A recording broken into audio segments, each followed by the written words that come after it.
Hey everyone, welcome back to the channel where we talk Chicago Bulls all day. Today we're going to be talking about Coby White. Coby White took a huge leap last year, and last year showed that everyone that he could run a team as a point guard, and that's not where his natural fit is. As anybody that has watched Coby White, he's usually more excel on the catch and shooting guard role. He could still, play make for people in that role as well. So having Josh Giddey come along and take the ball out of Coby's hands gives him less responsibility, gives him more endurance, and many more things we're going to cover. With Zach LaVine going to small forward, taking DeMar DeRozan's role, and Coby taking Zach LaVine's role as shooting guard.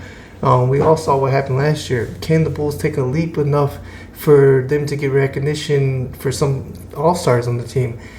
I personally don't think so. I don't think that we're there yet. I think we can't play defense, so we're not going to win that many games.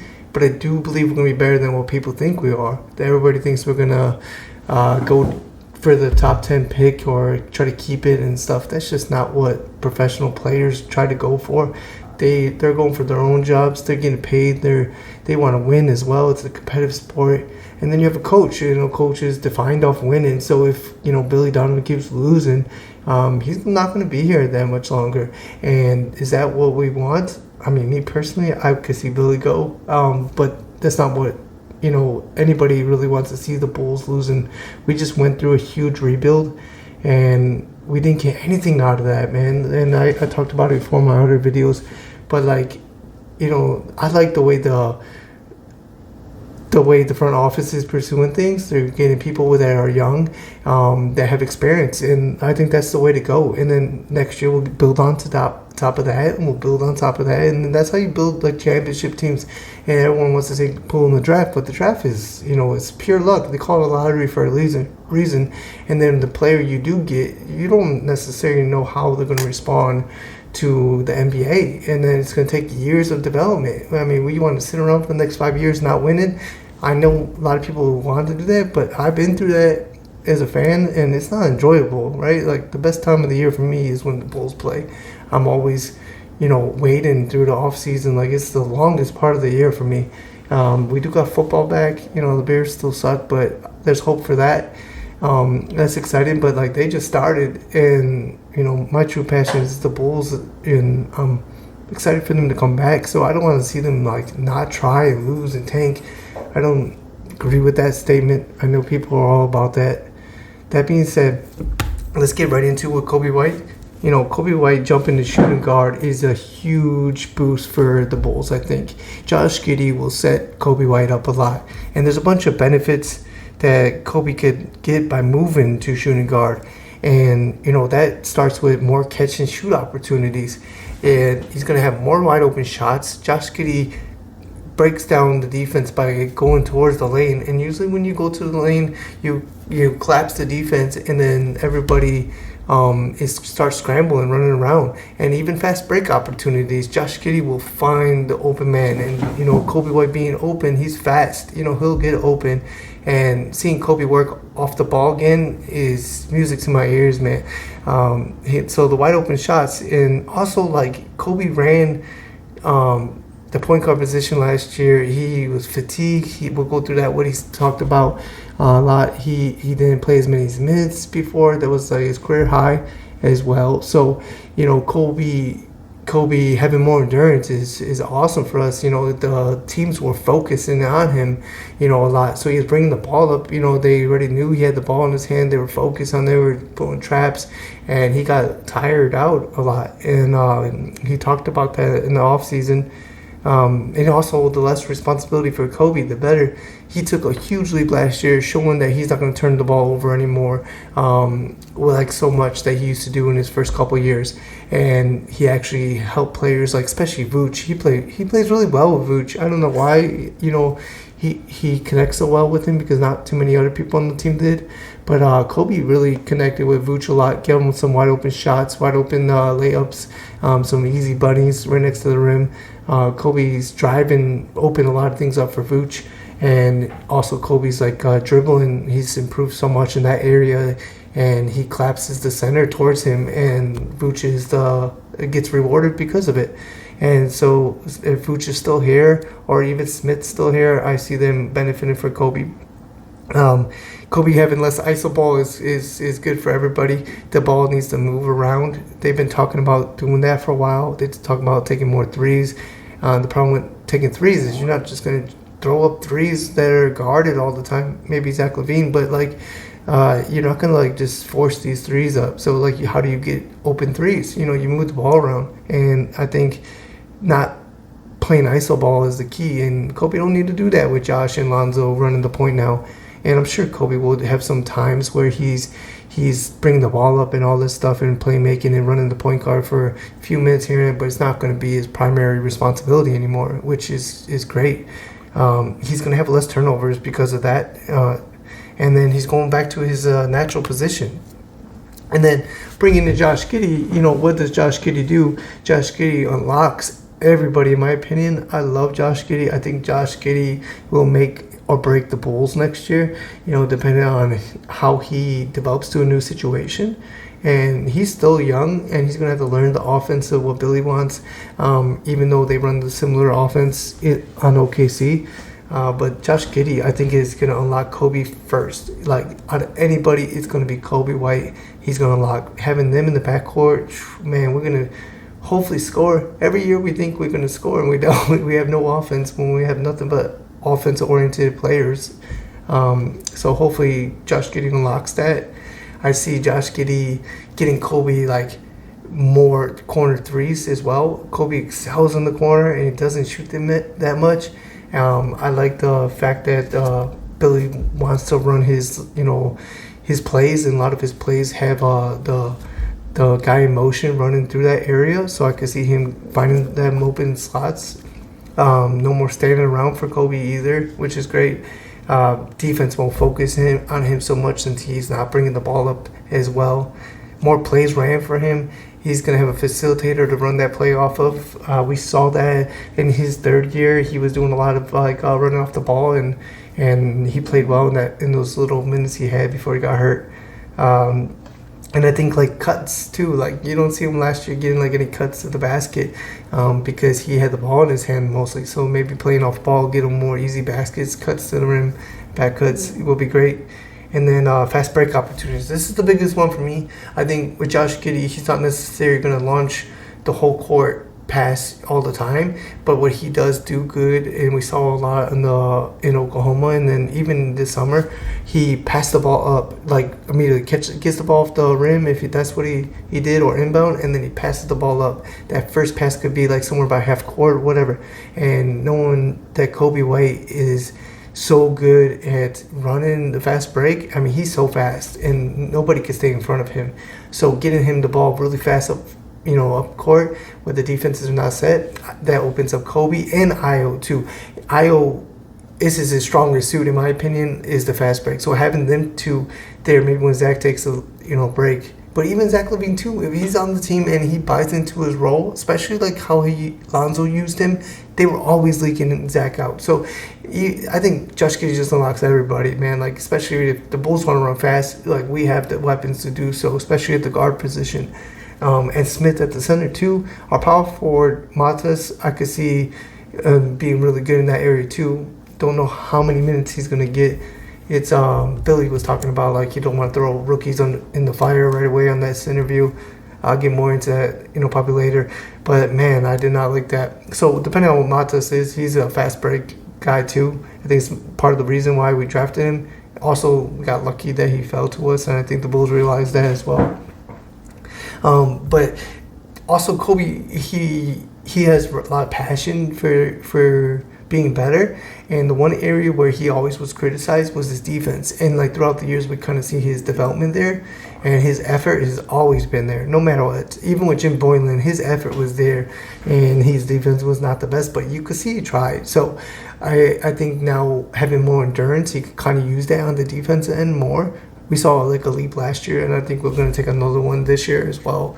Maybe he doesn't even need to score as much. Maybe we could have him on defense. Maybe Zach LaVine could go back to his all-star form as well, and Josh Giddey could, open up his shot and and create for everybody where Coby can focus on defense. So having Coby be a two-way player will get him some all-star recognition, in my opinion. I think he's capable of it. That being said, let's go through Coby White's catch and shoot field goal percentage is, and it shows you throughout the years how much better he's got in this area. And he's never really had a true point guard. And Coby White played with Lonzo Ball for only a few games. You guys think back about it. Coby was hurt to start that season when Lonzo was on the team, and then Lonzo got hurt, and then Coby White was healthy. So they played together, but only a few games. And then Coby was coming off the bench as well, so their minutes didn't overlap all the time. But when they did play together, they played well. Wasn't big sample size, but Coby's never truly had a point guard to set him up. Chris Dunn, we had Cameron Payne at one time. I forgot even their names because they were irrelevant. Besides Lonzo Ball, we just never had a good point guard for Coby. We asked him to be a point guard, which is not his natural fit. So having Coby White, be off the ball and more catch and shoot opportunities is great. So in 2019, he shot 40%, almost 39.4%. That was his rookie year. In 2020, he shot 41%. I'll take that any day. That's great. I'll take that now, And 21-22, he shot 43%. 22-23, he shot 44%, 44.3. And then 23 and 24, he shot 44.7. This is with his primary duties were actually bringing the ball up most of the games. He has a career 42.7%. That's elite in my opinion. And they're not saying that these are wide open shots. They're just catch and shoot. And Coby loves a catch and shoot from the hashtag, right? The hash mark. And we'll usually have a guy like Zach or DeMar was dribbling around, right top of the key. And right before the shot clock or the buzzer goes off, they had this play where they used to just throw it to Coby really fast, and he'll just shoot. Don't matter where the defender was. That was the last shot of the shot clock or the actual quarter, usually.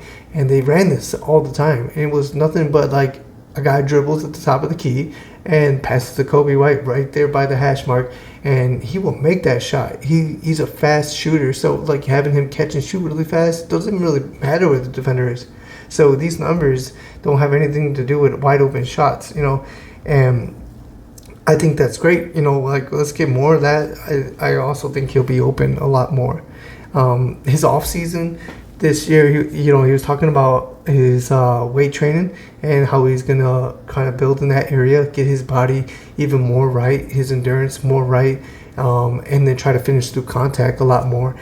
He was avoiding a lot of it, and then last year we saw him start going towards the defender. Zach LaVine did the same leap when second year after his ACL, second year when he was with the Bulls.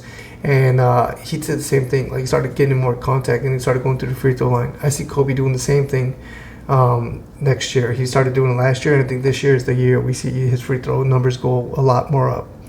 His conditioning, he said he's gonna focus on this as well, having more condition, because he was playing heavy minutes. I don't see him playing as many minutes this year. I know Billy likes Coby a lot. I just think we have too many guards, and then especially if we stay healthy, with Lonzo, having about 20 minutes maybe, give or take. We're not going to need Coby in there all the time, running 48 minutes a game. Coby's going to have more time off, but I think his conditioning was a smart thing to focus on just in case. And then he also said that he's going to take about a month off, just to rest because he was so fatigued at the end of the year. And that's crazy hearing from a player that didn't even make the playoffs. We didn't even go to the playoffs, and this guy's fully fatigued at the end of the year. Man, Billy's got to do better with the minutes. You had DeMar DeRozan, leading the league in the minutes. This dude is on his 15th year, so that was kind of tough. And then one guy that has really helped the Bulls is Johnny Dribble Too Much, that everybody always brings up. But he's shown that he could work with Coby, Ayo, Dalen, even DeMar, and he could shows that he helps their handles a lot, get them to different spots of the floor where they can excel at. And DeMar DeRozan, we looked at him, and people don't know, but people didn't know before he was on the Bulls that he could actually really dribble. He's just not fancy. He dribbles to get to spots, and then he gets to his spots, and then his mid range is unstoppable. Coby White could shoot better than anybody, I think, like on the team. Even Zach LaVine, I think he's a better shooter than Zach LaVine as well. I just think he never took on the role of being the alpha, and Zach LaVine always tried to do that, and Coby was like, okay, go ahead. But that last year showed that Coby White's ready for that leap, and I think he realized that as well. So working with Johnny Dribble Too Much again this offseason only improves his handles even more. And anybody that knows Coby White, or followed him through our Bulls career, is his handles were not the best his rookie year or somewhere. He always lost the ball, especially in the lane, and turned the ball over. And he didn't do that at all last year. And the year prior to that, he was really good as well. So I'm excited for him to play off the ball. I'm excited for his offseason or what he was talking about, like coming to fruition. I have like a little interview that he had with Slam. I'm not going to read through everything here, but I'll put it up here. And he said, like, I just want to build as a leader and use my voice. It was one of the hardest parts is the emotional side. So that's, Coby, if you watch him, he plays with a lot of passion. And it comes out. So like him being a leader and talking about being a leader, especially him being a veteran nowadays, it's great. And then I talked about like his condition and everything, how he was fatigued. This is also in that article. I would check it out. It's a good article that he had. And we'll see what he says in training camp. Training camp starts here on the 1st, and I'm excited for that. But that being said, let's talk about Coby's contract a little bit. In 23-24, he's going to get $12 million. And 24-25, he's going to get almost 13. So we got him for so cheap. Like, we re-signed him just in time. The Bulls did actually a very good signing for once. I'm not the biggest fan on how they sign players and how much they give them. But Coby White, he deserved more than what he got. So that's good. And then he also lines up with Josh Giddey as well. So you got Josh Giddey is $8.4 million roughly next year. And then 24-25, he's $11.1 million. Which is a qualifying offer. So their timetable is the same. I want to see where that goes. Hopefully we could resign both of them. Zach LaVine's contract will get lighter by that time and hopefully be tradable. That being said, though, everyone talks about Zach LaVine being traded. I'm cool with that as well. Him being traded, especially if he wants to go, then let's get rid of him. But Zach LaVine is an all-star. I just don't want that much money on our books. So if we could do anything with Zach LaVine to trade to get better values, I'm all for that as well. It'll open up the door for more people like Coby with the ball, because Zach LaVine requires a lot of attention, and I think with having Coby, having the ball more is better, and he, doing 20 shots a game and stuff like that, it's good. I think Coby deserves that. I also think Coby and Zach work good together, so we'll see. We'll see how that goes. Let me know what you guys think about Coby and even Josh. So how does Josh Giddey unlock Coby White? Let me know about that as well. And training camp's coming up in a couple of days. I'll bring up a video on everything they talked about. But before I get out of here, I want to talk a little bit about the interview with AK and Billy, on the 670 show or whatever it's called. They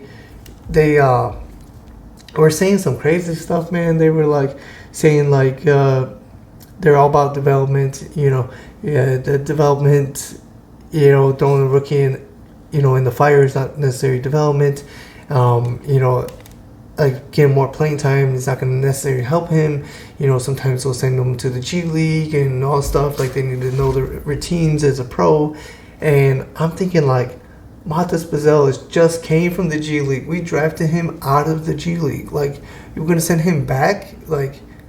I don't agree with that one. I think that whole point of that G League Ignite team was for them to have that experience already, build the routines up, all that stuff. So I'm not necessarily think he was talking about Matas, per se, but it scared me thinking this is our rookie next year and playing time, and then we look at other people like Phillips and Dalen Terry, man, we're gonna wait 3 years for them to get a few minutes in the game. I'm not ready for that one. I think these guys need to show if they can handle it. If they can't handle it, then let's get rid of them and let's move on. Use that roster spot for somebody else. And we're young right now, and I think like that's great. So let's use the young guys. Like, why we're gonna play Zach LaVine 44 minutes, Coby White 40 minutes, the whole game basically. Vucevic 36 minutes or whatever, he was 35 minutes he was averaging. Like, he should never get that many minutes, especially when his defense is really bad. And the thing about Billy, he's like a robot with his minutes. Like, when someone's going to be subbed out every time. And he's so predictable in that area. And like his routine, he has a routine. He doesn't in-game adjust at all. Like, he adjusts prior to the game. I see that. But in-game, man, he is like a robot. It's like, I know every time when a guy's coming in at what seconds and stuff like that. Like, guy's going to run off the bench and get checked in. Like, Billy's that predictable, which I don't like, because the coaches could adapt to that as well.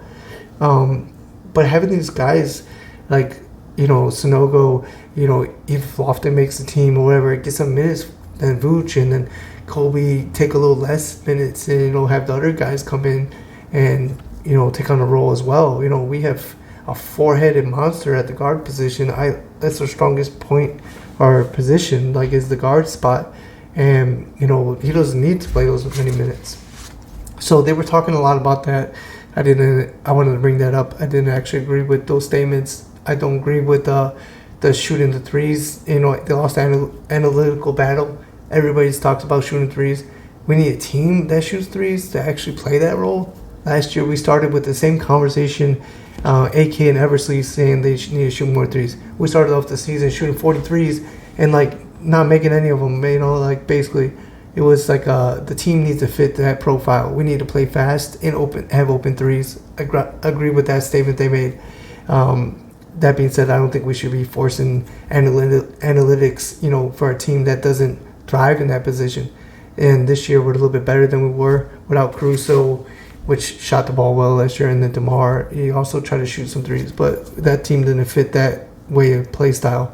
So we'll see. I'll come up with another one here soon on the training camp. I appreciate everybody checking in. Still a new channel. I can use all the support to get my videos out there. Let me know what you guys think again, and I'll see you next time.